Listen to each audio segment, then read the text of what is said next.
Hey guys, it's Ross and welcome to 6 News. Here is an overview of the brand new map Villa by the map designer himself. Enjoy. So here is the outside. You have three main entrances: the main entrance, the fountain, and the ruins, or three spawns. You have three spawns.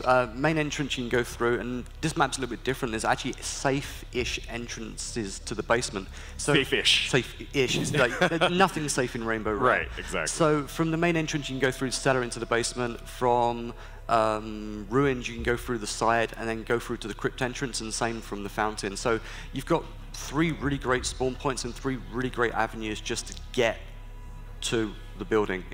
And when you see it, it's easy to call out, and it's really nice, and the paths are really good and quite well balanced. So you've been talking a lot about inside the building, so let's take a look inside the building. Let's go inside and break down the defenders' points with their bomb sites as well. And let's start off with the first floor, and let's take a look at the two bomb sites on the first floor.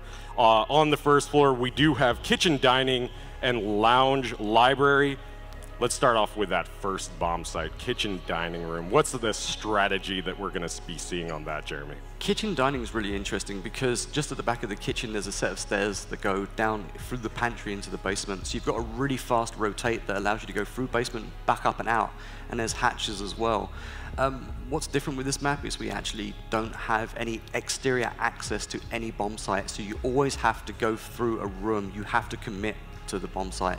You can't just jump through a window, plant, and run away. Yeah, and as we're going to be seeing in this bird's eye overview, you are going to see a lot of buffer rooms. What's the design intention behind buffer rooms? The reason for the buffer rooms is because we want the team to commit to the plant. We don't want them just to jump in and then go far back and like hold their plant from a long distance. We want them to have to stick around and actually try and defend it. And that's the reason why we did it, just to make it way more viable and more competitive. And you know, when our earlier talks about this map, there was actually one of those entry points and became just way too easy to access the bomb site. But you guys changed that. Oh no, we flat out changed it. Kitchen dining, it was a little bit too easy to get into the bomb site from the fountain. So we changed it, added a few different paths and a few more destructible walls, and just locked it down to make it way more viable than it actually was at that time. But that's the beauty. That's the beauty of having the pros come in and actually have their feedback, and even high-ranked players come in and play. Cool. So let's stay on the first floor here and take a look at the second bomb site, which is Lounge Library. Tell us a little bit about Lounge Library, Jeremy. Lounge Library is super interesting, as you see in that info.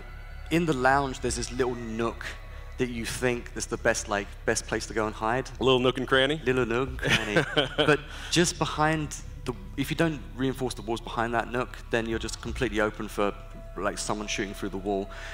You have to remember that between the first floor and second floor, it's completely line of sight. Everything's destructible apart from the top of the stairs, so it's really easy to defend and attack a bomb site from above if you really want to. So, and that line of sight floor is really going to become crucial for defending these, or even attacking these, because you can put pressure on the defenders from that site, as we've seen a lot on a map like Border that does have one of those line of sight floors. We saw that a lot this weekend, where people are pushing through that or even defending through that as well. It's one of the great things to see the strategies that come out when the maps are actually released, and the same thing when this comes out on the test server on Tuesday.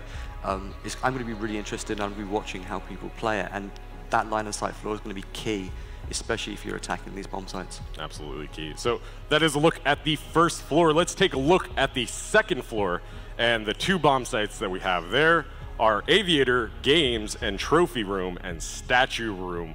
Jeremy, let's break down this first bomb site here, which is the Aviator Room and the Games Room. The Games Room and Aviator Room is really fun. The bomb sites are actually adjacent just through a breakable wall, but there's also a rotation path through a vault where you see the hammer on the wall. Oh, that's where we see the Sledge's hammer in the beautiful case that you might have seen in the teasers or something like that. It's up on the wall. The art guys love to just put stuff in the map. There's a lot of Easter eggs I've noticed in this map.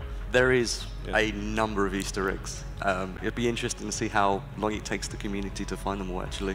But what's really interesting is the bomb sites are adjacent to each other with a breakable wall, and there's really fast rotates, and you're in close proximity to red stairs, and you're also in close proximity to the main stairs from the main entrance. So the opportunity for rotations on all of the bomb sites is brilliant. And that's one of the main key aspects of this map is the rotations that are going to be really crucial. It brings in a lot of strategy as well. It's going to be key for teams is communication and how they're going to rotate on and off of the sites, even when you're attacking, how you're going to rotate. And there's so many viable options for rotations on this map, it's kind of mind-boggling. And as we're seeing here, there's a lot of destructibility too. Yeah, with the new auto shotgun, you can just take walls out. It's like you can just open up flank paths and just destroy. Italy gets destroyed on a daily basis when we're playing it, and it's really always interesting. And again, when I start building the map, I start with all of the walls being destroyable, and then I start taking them out to balance the sites and to balance the flow. That's really interesting. And now you mentioned rotation, and let's take a look at the second bomb site on the second floor, which is trophy and statue. There's a really key part of this bomb site that I'll allow you to talk about. Yeah, this one's really interesting. It's actually my favorite bomb site. It's because the bombs are across an alcove, across the red corridor. So basically, you can fight across the alcove, which is really interesting. You're super close to the astronomy room, which allows you to get downstairs to the main red corridor again.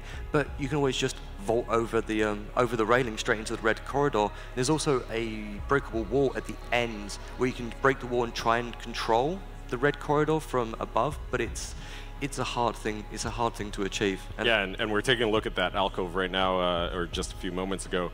That becomes a really critical point of chaos and tension. But it also allows for strategy with the rotation as well. Even if you have a bomb site on the first floor, or maybe even especially if you have a bomb site on that first floor, and you're defending or attacking from that second floor, that's a quick way down to push the site. It's super fast and it's quick for anyone to get through and rotate. Obviously, in the bedroom, there's a hatch you can blow as well. But there's also the other thing is there's the skylight, and if you're feeling brave, you can try and attack the bomb site from the skylight. We saw a really good skylight play there in the last map.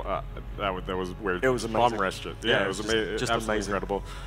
So that is the first floor and the second floor broken down. Let's take a look at the basement.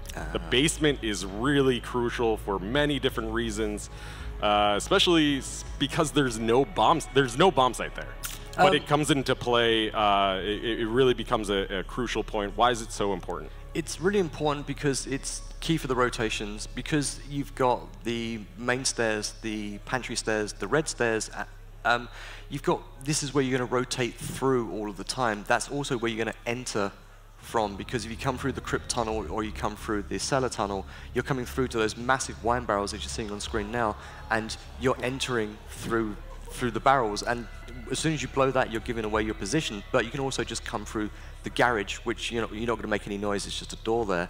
But what's really fun is you see the hatches in the ceiling, and you see all of the stairways and all the ways to go. So when you're defending kitchen dining, you're gonna rotate through this. When maybe if you're up in statue trophy, you need a quick rotate, you might end up coming back through and up around, and it allows for really good flanking paths. So it's a really viable way for the attackers to push in, meaning that the defenders may have to have one roamer down in the basement, or even really just keep an eye on that, especially if they're on that first floor and they don't want to get pressured too early from the basement.